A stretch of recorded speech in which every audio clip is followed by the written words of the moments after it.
अस्सलाम वालेकुम। प्रोग्राम मुकाबला जोश का है के साथ मैं हूं आपका होस्ट इमरान सिद्दीक और पाकिस्तान सुपर लीग में ज़बरदस्त मुकाबले जारी हैं। गुज़िश्ता रोज़ लाहौर कलंदर्स ने इस्लामाबाद यूनाइटेड के खिलाफ एक ज़बरदस्त कामयाबी हासिल की और फिर दूसरे मैच में मुल्तान सुल्तान ने जो है वो अपनी फतूहात का जो सफ़र है उसको जारी रखा। पेशावर ज़ल्मी को उन्होंने बआसानी शिकस्त दी और तीसरी मरतबा मुल्तान सुल्तान ने 200 से ज़ायद रन्स स्कोर किए हैं। ज़बरदस्त उनकी बैटिंग लाइन जो है वो नज़र आ रही है। बॉलर्स भी रिस्पॉन्ड कर रहे हैं। मुल्तान सुल्तान ने किस तरह कामयाबी हासिल की, पहले एक रिपोर्ट देखते हैं और फिर आके गेस्ट का तारुफ कराएंगे और गुफ्तगू शुरू करेंगे। बिल्कुल जी, रिपोर्ट आपने देखी। मुल्तान सुल्तान ने ज़बरदस्त जो है वो कामयाबी हासिल की। पांचवी कामयाबी थी और तमाम टीमों को अब उन्होंने शिकस्त दे दी है इस पाकिस्तान सुपर लीग में। मुनीरुल हक हमारे साथ मौजूद होंगे, लेकिन प्रोग्राम में एक शॉर्ट ब्रेक जो है वो लेते हैं और फिर वापस आएंगे।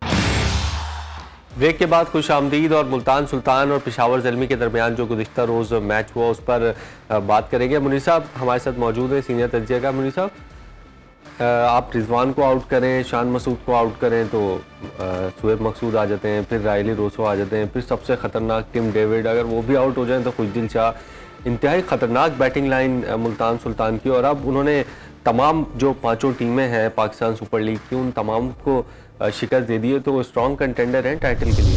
ये बिल्कुल है। एक तो मुझे लगता है कि डिफेंड कर लिया टाइटल जिस तरह अभी तक चल रहा है कि तमाम पॉइंट समेट लिए, तमाम मैचेस जीत लिए और कल फिर रिजवान ने बहुत ही शानदार बैटिंग की और कल 18 गेंदों पर टीम डेविड ने 50 की।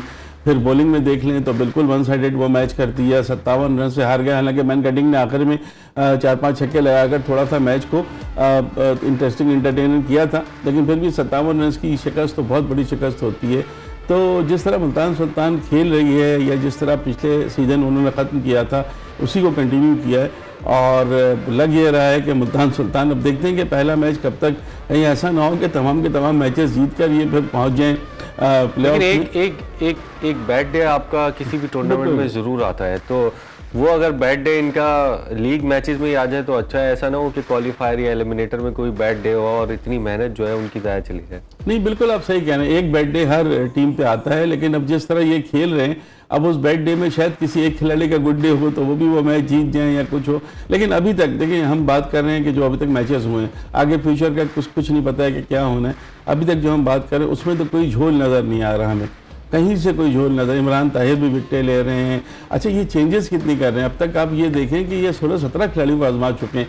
कल भी उन्होंने मुज़र रबानी को खिलाया, आसिफ अफरीदी को खिलाया, चेंजेस भी कर रहे हैं, रोटेशन करते हैं। हाँ, रोटेशन, ये बहुत अच्छी चीज़ है। यानी ये इसका एक तो ये कि जो मुल्तान सुल्तान में और उससे कप्तान में जो चीज़ आती है ना, उसको हार का खौफ नहीं है रिजवान को।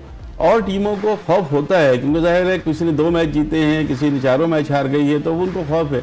रिजवान को और उनको कोई खौफ नहीं है, तो बिला खौफ खतर खेल रहे हैं, चेंजेस भी कर रहे हैं।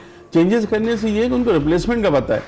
कोविड चल रहा है, कोई इंजरीज हैं, तो उस तरह की चीज़ हो तो आप कोई झोल इस वक्त निकाल नहीं सकते। माशाल्लाह बहुत अच्छा खेल रही है मुल्तान सुल्तान की पूरी टीम।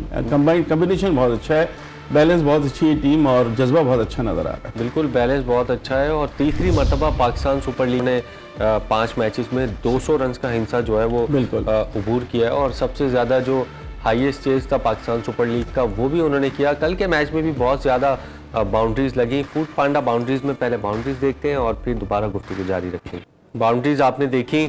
ओपनर्स इनके सबसे T20 क्रिकेट में जो सबसे अहम चीज़ होती है वो आपका पावर प्ले में अच्छा जो है वो आगाज़ होता है। शान मसूद की जितनी तारीफ़ की जाए कम है, क्या ज़बरदस्त वो क्रिकेट खेल रहे हैं।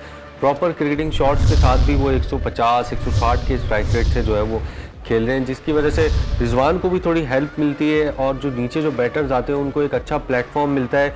और यही वजह है कि 5 मैचेस में 3 मरतबा उन्होंने 200 रन का जो है वो हिस्सा अबूर किया है। तो एक बैटिंग लाइन में आप क्या समझते हैं? लाहौर कलंदर्स की बॉलिंग कितनी ज़बरदस्त है, उनको उन्होंने हाईएस्ट चेस कर दिया, तो कहाँ से टीमें उनको पकड़े कुछ समझ नहीं आ रहा उनको। देखिए, मैं आपको बताऊँ कि शान मसूद तो बड़ा नेगलेक्टेड प्लेयर हैं, बड़े टैलेंटेड, लेकिन टेक्निकली इतना परफेक्ट होने के बावजूद इतने अच्छे स्ट्राइक रेट से खेल रहे हैं और इस पर फ़खर जमान के बाद दूसरे सबसे ज़्यादा रन बनाने वाले बैट्समैन हैं PSL में इस सीज़न में।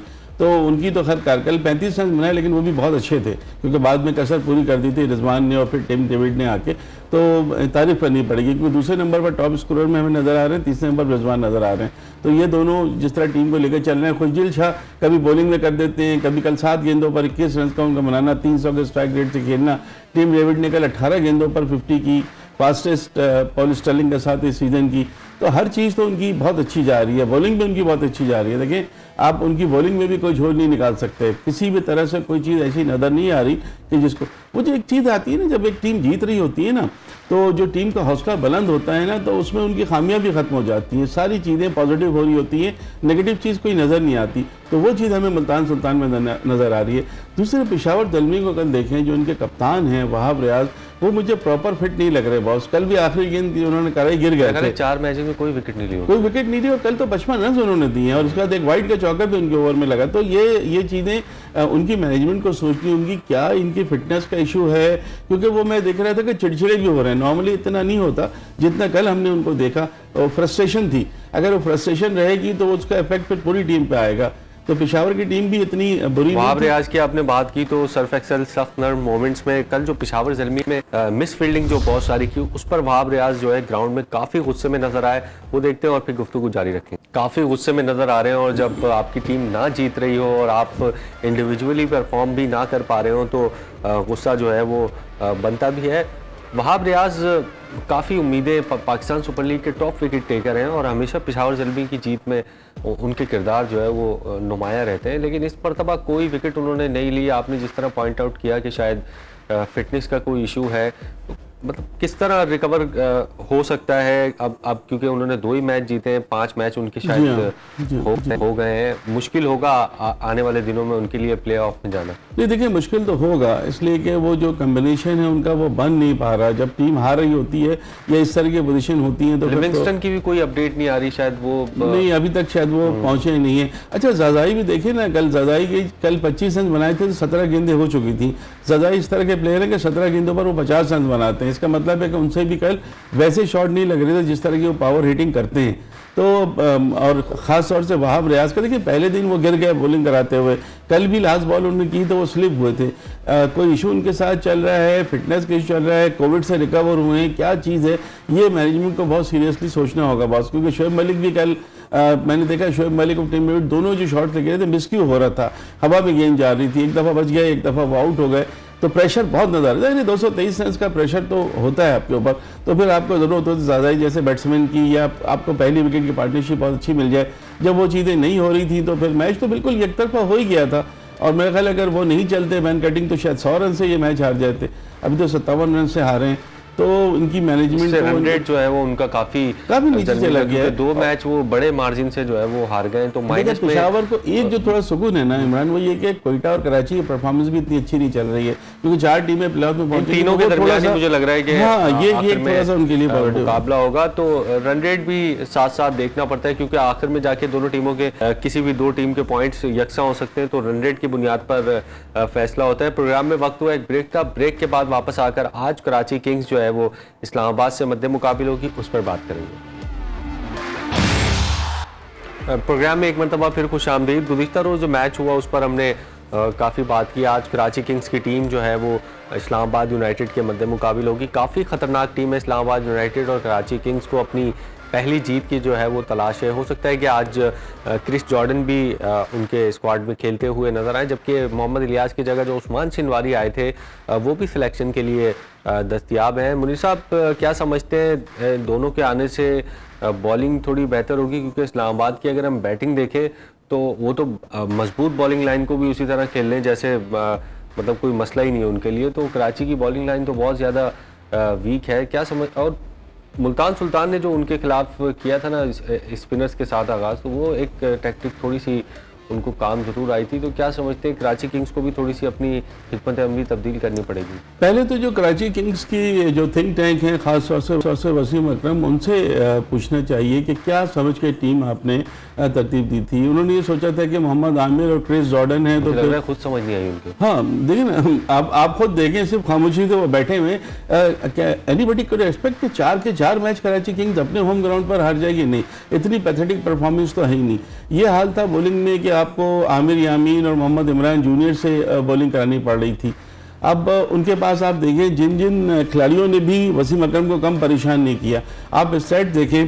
देखिए जो क्लार्क तो अब इंजर्ड होकर चले गए, लेकिन 3 उनको मैचेस खिलाए, उन्होंने टोटल रन्स बनाए 52। Aamer Yamin 4 matches 50 run, Lewis Gregory 4 matches 29 run, Mohammad Nabi 4 matches 35 run, Imad Wasim 3 matches 26 run. और इमाद वसीम की अगर आप बॉलिंग की बात करें तो उनको सिर्फ 1 विकेट मिली है। अब आप ये बताएं कि क्या सिर्फ शर्जील और बाबर आजम पे ही चलेगा? अब शर्जील का आपको पता है कि हर मैच में नहीं चलते हैं, वो 4 में से 2 में चल जाएं तो भी ठीक है, वरना वो एक आध मैच में ही चलते हैं और अपना काम वो करते हैं। एक में उन्होंने 40 प्लस किए थे, एक में 60 प्लस किए थे, तो स्कोर हो गया था। सिर्फ और सिर्फ कौन स्कोर कर रहा है? बाबर आजम। लेकिन बाबर आजम के साथ हम सबको पता है कि वो फिनिशर नहीं है। आप ये बात माने, उनके ऊपर बहुत बातें पहले भी होती रही कि मैच को फिनिश नहीं करते, आउट हो जाते हैं। अभी आउट नहीं हो पा रहे हैं, लेकिन रन बॉल जो रिक्वायर्ड रन रेट है वो बहुत ज़्यादा बढ़ जाता है जब वो खेलते हैं। तो वहाँ पर आपको एक केमियो हिटर चाहिए है जो मिडिल ऑर्डर में इनके पास हो। नबी परफॉर्म नहीं कर रहे हैं, इमाद वसीम को कप्तानी से हटाया है तो बिल्कुल ही ऐसे बुझे बुझे नज़र आ रहे हैं जैसे कि बिल्कुल आउट ऑफ फॉर्म कोई खिलाड़ी होता है। लुइस ग्रेगरी जो इंग्लैंड में तो बहुत अच्छा चलते हैं, पाकिस्तान में वो बिल्कुल नहीं चल के दे रहे हैं। तो अब ये क्या होगा इस तरह से? अगर आपके पास बॉलिंग भी नहीं है, आपके पास बैट्समैन भी आपके नहीं चल रहे। आपने वही बाबर आजम जिसने जब उनको चैंपियन बनवाया था तो फाइनल में क्या ज़बरदस्त इनिंग खेली थी अगेंस्ट लाहौर। बाबर नहीं जितवाया था ना फाइनल, आपको जो टाइटल जितवाया था जब वो कप्तान भी नहीं थे।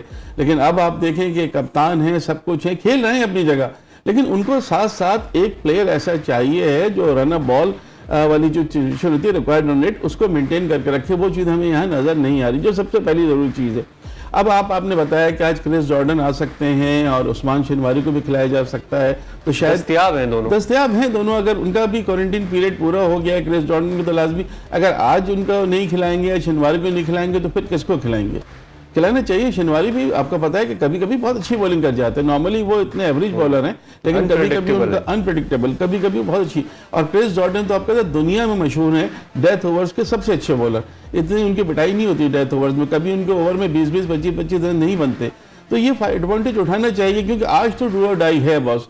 अगर 5वां मैच भी हार जाते हैं और उनकी जो टीम दूसरी है वो 5 के 5 मैच जीत लेती है, तो फिर आप कहाँ पे खड़े हैं, इसको सोचना होगा। मेरे ख्याल कराची किंग्स की जो है क्या हिकमत अमली होगी आज, ये तो देगा। गुज़िश्ता रोज़ मोहम्मद रिजवान ने ज़बरदस्त बैटिंग की और 82 रन उन्होंने स्कोर किए। Pepsi player of the match में मोहम्मद रिजवान के हाइलाइट्स देखते हैं और फिर वापस आएंगे।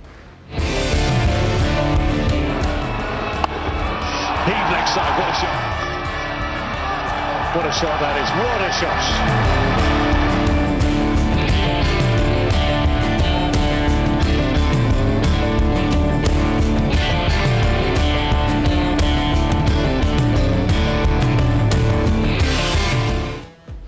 बिल्कुल। और आज जो है मुनीर साहब कराची का इस्लामाबाद से मैच है। कल उन्होंने हम नेशनल स्टेडियम में खड़े हुए बात भी कर रहे थे प्रोग्राम में, 42 गेंदों पे 52 रन चाहिए एक टीम को और 8 विकेटें उनकी बाकी हैं, तो क्लैप्स कर गए अचानक। और एक वर्ल्ड T20 में आसिफ ने जो ज़बरदस्त परफॉर्मेंस दिखाई थी, कल जो है वो नहीं दिखा सके। आज़म ने 12 गेंदों पर 10 रन बनाए, तो एक जीता हुआ मैच जो है वो लाहौर कलंदर्स की झोली में डाल दिया। उनकी जो हिकमत अमली है वो ऐसी है कि या तो 100 रन पर आउट या फिर 250 करने हैं, रुकता कोई बैट्समैन नहीं है विकेट के ऊपर। देखिए कल जिस तरह से मनरो और शादाब ने बैटिंग की थी, उसके बाद तो मैच में कुछ बचा नहीं था। मैच जो जीतना चाहिए था, बल्कि 1-2 ओवर पहले ही जीत लेने चाहिए था जिस तरह से वो बैटिंग करके गए। लेकिन वही आसिफ अली और वही पिछले मैच में हमने देखा कि आजम खान ने जैसे बैटिंग की थी, लेकिन एक ने 10 गेंदें खेली 12 रन बनाए, एक ने 10 गेंदें खेली 14 रन बनाए, एक छक्का एक ने लगाया, एक चौका एक ने लगाया। तो वहाँ तारीफ करनी पड़ेगी लाहौर। देखिए लाहौर की बॉलिंग बहुत अच्छी है और कल जो एतमाद किया है जमान खान के ऊपर, उनको जो 20वां ओवर दिया है और जिस तरह से उन्होंने आखिरी ओवर में 12 रन, जब आसिफ अली जैसा बैट्समैन हो तो मुश्किल नहीं लगता, एक छक्का पहली गेंद पे लग जाए तो वो फिर वो बॉलर का रिदम टूट जाता है। लेकिन जिस तरह जमान ने 12 रन उस वक्त जब आजम खान और आसिफ जी दोनों हार्ड हिटर जो जारहाना बैटिंग करते हैं वो क्रीज पर मौजूद हैं। और उस पर जमान खान जिनका पहला PSL जो कश्मीर लीग से सामने आया, कश्मीर का टैलेंट, एक्सेलेंट बॉलिंग, बहुत उनकी जितनी तारीफ की जाए कम है। उन्होंने गेंदें ऐसी दी कि मारने का मौका नहीं दिया, वरना अगर उनको थोड़ी सी भी गेंद मिलती है तो दोनों खिलाड़ी ये गेंद को बाउंड्री से बाहर पहुंचाते हैं। किंग्स को अगर आज मैच जीतना है तो फिर शादाब खान को कंट्रोल करना पड़ेगा, क्योंकि बॉलिंग में आ रहे हैं तो कमाल कर रहे हैं, बैटिंग में आ रहे हैं तो कमाल कर रहे हैं। फील्डिंग अच्छी करते हैं, वो तो सबको ही पता है, कप्तानी भी अच्छी कर रहे हैं, तो वन मैन शो नज़र आ रहा है Islamabad United. Very true, very true. लेकिन फिर वो पॉल स्टर्लिंग, एलेक्स हेल्स, लेकिन शादाब का मैं आपको प्लेटफॉर्म जो देते हैं हाँ, उससे फायदा उठा उसके फायदे, लेकिन जिस तरह ये खेल रहे हैं ना, फ्रीली खेल रहे हैं, कहीं कोई वो चीज़ नहीं है। जो हमने शादाब खान के बारे में हमारा नाराज़ होते थे ना कि ये बॉलर हैं, ये बैट्समैन बनने की कोशिश कर रहे हैं, ऑलराउंडर, अब बॉलिंग में भूल गए। अब ये ऐसा लग रहा है कि जिस तरह फ्रंट से लीड कर रहे हैं, जिस तरह जारहाना बैटिंग कर रहे हैं, जिस तरह ये बॉलिंग कर रहे हैं, उससे ये लग रहा है कि कंप्लीट एक जो क्रिकेटर जिसे हम कह सकते हैं वो हमें नज़र आए हैं, और प्लस बहुत अच्छी कप्तानी भी कर रहे हैं। बिल्कुल जी, बहुत ज़बरदस्त परफॉर्मेंस शादाब जो है दिखा रहे हैं। आज उनकी कैसी परफॉर्मेंस होती है कराची किंग्स के खिलाफ, क्या वो मैच जो है वो जीत पाएंगे या कराची किंग्स जो है वो अपना पहला मैच जीतने में कामयाब होगी। प्रोग्राम में वक्त हुआ एक ब्रेक का, ब्रेक के बाद वापस आकर गुफ्तगू का सिलसिला जारी रखेंगे। ब्रेक के बाद खुश आमदीद। और पाकिस्तान सुपर लीग का पॉइंट्स टेबल इस वक्त क्या सूरत हाल है उसकी वो देखते हैं। मुल्तान सुल्तान 5 मैचेस खेलकर 5 जीता है। लाहौर कलंदर्स की टीम 4 में से 3 मैच जीती है और ज़बरदस्त परफॉर्म कर रही है। इस्लामाबाद यूनाइटेड की टीम को 4 में से कम 3 मैचेस तो ज़रूर जीतने चाहिए थे, जिस तरीके की उनकी परफॉर्मेंस है। पेशावर ज़ल्मी ने 5 मैचेस अपने कराची लेग के मुकम्मल कर लिए, 2 जीते हैं।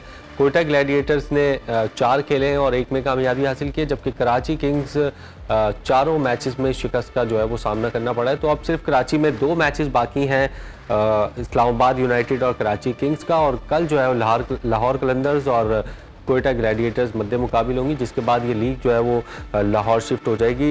मुनीर साहब, कितना आप समझते हैं, वैसे तो 2-3 रोज़ का गैप है, प्रिपरेशन करेक्शन के कंडीशंस को समझेंगे। कराची में बड़े बैटर्स के लिए काफ़ी आसानियां थी, 200-200 रन बने, 180, और फिर चेज भी हुए, मतलब मैचेस में 400-400 रन बने। समझते हैं कि लाहौर में भी इसी तरह के मैचेस होंगे या फिर वहाँ थोड़ा सा स्पिन को मदद मिलेगी? देखिए, मेरा ख्याल है विकेटें तो होनी चाहिए ऐसे ही कि जिसमें रन ज़्यादा बने, थोड़ा एंटरटेनिंग हो, लेकिन वहाँ ड्यू फैक्टर को भी देखना पड़ेगा। वहाँ ड्यू फैक्टर जो है वो ज़्यादा कराची के मुकाबले में ज़्यादा होगा, और क्योंकि जो फिर वही सिलसिला चलेगा, जो टीम टॉस जीतेगी, हाँ, टॉस फिर बहुत वाइटल हो जाएगा। बिल्कुल आपने सही कहा। देखिए, कराची अपने होम ग्राउंड पर अगर 4 के 4 मैचेस हार जाते, कि कराची के फैंस तो बहुत गुस्से में, उसमें कोई राय नहीं है। एक उम्मीद है कराची के फैंस को कि मुल्तान सुल्तान की टीम गुज़िश्ता साल 5 मैचेस खेली थी, 1 ही मैच जीती थी सिर्फ, और जैसे ही लीग जो है यूएई शिफ्ट हुई तो एक बिल्कुल ही एक अलग रूप में टीम नज़र आई। तो कराची किंग्स की टीम भी अगर आज मैच जीतती है तो लाहौर में अगर कमबैक करती है तो खुशखबरी होगी उनके फैंस। क्या कराची को फिर अगले मैचेस हम यूएई में खिला दें तो शायद ये चीज़ हो सकता है, उसमें कोई शक नहीं है। लेकिन कराची में अगर आप 5 के 5 मैच हार जाएंगे तो फिर आपके पास कोई एक्सक्यूज़ नहीं होगा। अब क्रिस जॉर्डन आए हैं और उस्मान शनवारी आते हैं तो शायद बॉलिंग में थोड़ा, लेकिन बैटिंग में देखें ना, बैटिंग में तो शर्जील और बाबर के अलावा कोई रन ही नहीं कर रहा है। मोहम्मद नबी छोटा नाम नहीं है यार, लुइस ग्रेगरी भी छोटा नाम नहीं है, जो क्लार्क तो खैर अब चले गए। इमाद वसीम को क्या हो गया है, अपनी टीम को टाइटल जितवा चुके हैं यार, अच्छे T20 में ही खेलते हैं वो, और तो किसी फॉर्मेट में हमें नज़र नहीं आते। T20 में बिग बैश लीग खेले हैं, T20 ब्लास्ट खेले हैं, सारे उनको तजर्बे हैं। यहाँ तो ऐसा लग रहा है कि बिल्कुल कोई ऑर्डिनरी प्ले नज़र आ रहे हैं। तो ये सबको सोचना पड़ेगा, बहुत ज़्यादा इस वक्त हुआ है, वरना एंगर बहुत है कराची में, क्योंकि कराची से मोहब्बत करते हैं, कराची के लोग हैं। आज भी मैच देखने जाएंगे और अगर नहीं परफॉर्मेंस होती है तो फिर वो होगा। बाबर आजम कंसिस्टेंट हैं, लेकिन बाबर आजम का मसला ये है कि बाबर आजम कैमियो नहीं है ना, वो ऑन स्लॉट तो नहीं कर सकते। क्विकली मुनीर साहब एक जवाब दीजिएगा। पहले हमने देखा कि टॉस जीतकर टीमें बॉलिंग कर रही थी और मैच जीत रही थी, फिर टॉस जीतकर बॉलिंग ही कर रही थी, लेकिन मैच अब जो है वो हार रही थी, ज़ाहिर चेज भी हुए और पहली बैटिंग करने वाली टीमों ने भी कामयाबी हासिल की। इस्लामाबाद की स्ट्रेंथ को देखते हुए अगर कराची किंग्स टॉस जीतता है तो क्या करना चाहिए? नहीं, मेरा ख्याल है अभी भी साइकोलॉजिकल वही चीज़ है, जो भी टीम टॉस जीतेगी वो पहले फील्डिंग करेगी, मेरा अपना ख्याल है। कल पेशावर ने भी यही किया, तो मुझे यही लगता है कि जो भी टीम टॉस जीतेगी, शायद इसमें भी टीम जो है वो टॉस जीत रही है वो पहले फील्डिंग ही कर रही है। हालांकि मैचेस जो है वो पहले बैटिंग करने वाली टीम इस पाकिस्तान सुपर लीग में जीत चुकी है। तो आज देखते हैं टॉस का कितना किरदार होगा और कराची किंग्स की परफॉर्मेंस कैसी होगी, क्या उन्हें पहली फतह जो है वो इस्लामाबाद यूनाइटेड के खिलाफ PSL 7 में नसीब होगी। प्रोग्राम का वक्त जो है वो ख़त्म हुआ है। कल एक और प्रोग्राम के साथ और नए गेस्ट के साथ हाजिर होंगे, तब तक के लिए अल्लाह हाफिज़।